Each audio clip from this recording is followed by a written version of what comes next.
Donasi Panti Asuhan Muhammadiyah Al-Mutakin.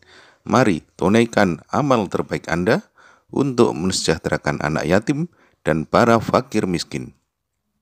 Cara wudhu yang benar dengan menggunakan gayung. Bismillahirrahmanirrahim. Perkenankan kami berbagi tata cara wudhu yang sesuai sunnah.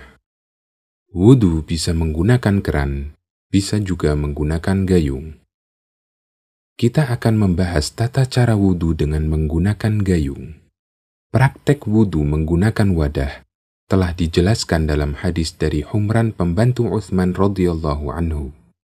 Humran menceritakan bahwa Utsman bin Affan radhiyallahu anhu pernah meminta air untuk wudhu, kemudian beliau berwudhu.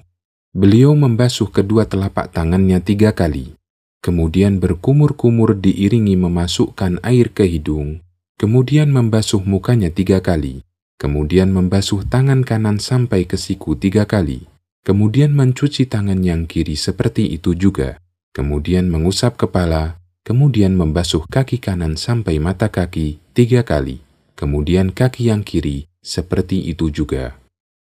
Kemudian Utsman berkata, "Ra'aitu Rasulullah sallallahu alaihi wasallam tawadda'a nahwa wudu'i hadha." ثم قال رسول الله صلى الله عليه وسلم من توضأ نحو وضوء هذا ثم قام فركع ركعتين لا يحدث فيهما نفسه غفر له ما تقدم من ذنبه.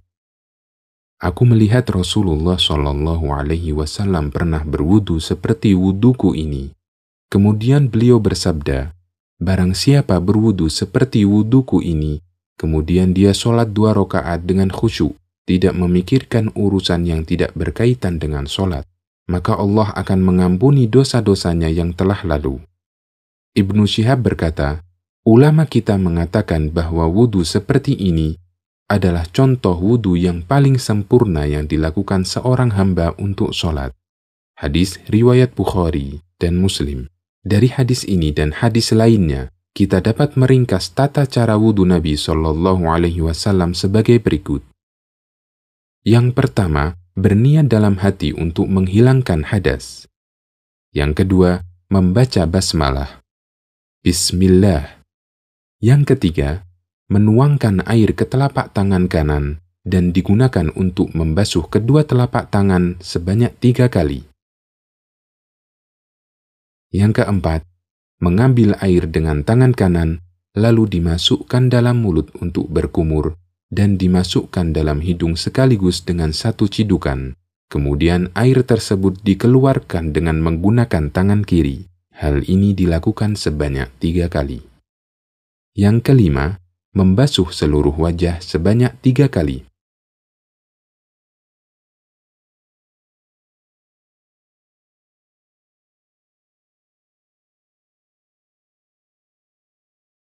Yang keenam, menyela-nyela jenggot. Bagi yang jenggotnya tipis, harus dipastikan air mengenai kulit dasar jenggot. Bagi yang jenggotnya lebat, cukup disela-selai dengan air. Yang ketujuh, membasuh tangan. Diawali tangan kanan sampai siku 3 kali, kemudian tangan kiri sampai siku 3 kali.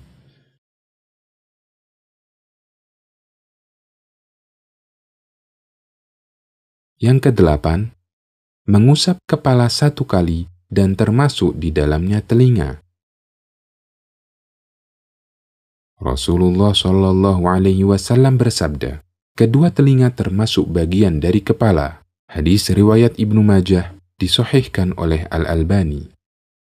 Tata caranya, telapak tangan yang basah diusapkan ke kepala mulai dari depan, ditarik ke belakang, kemudian kembali lagi ke depan. Setelah itu dilanjutkan dengan memasukkan jari telunjuk ke lubang telinga, sedangkan ibu jari mengusap telinga bagian luar. Cara membasahi telapak tangan ada 2. Pertama, seusai membasuh tangan sampai siku, sisa air yang masih menempel di telapak tangan langsung digunakan untuk mengusap kepala. Cara kedua, kedua telapak tangan dibasahi dengan air lalu dibuang.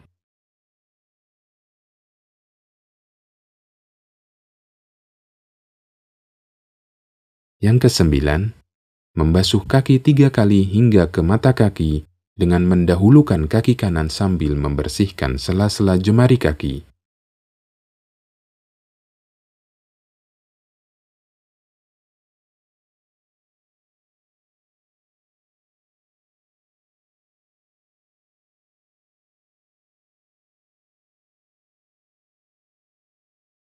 Semoga Allah memudahkan kita untuk berwudu dengan sempurna.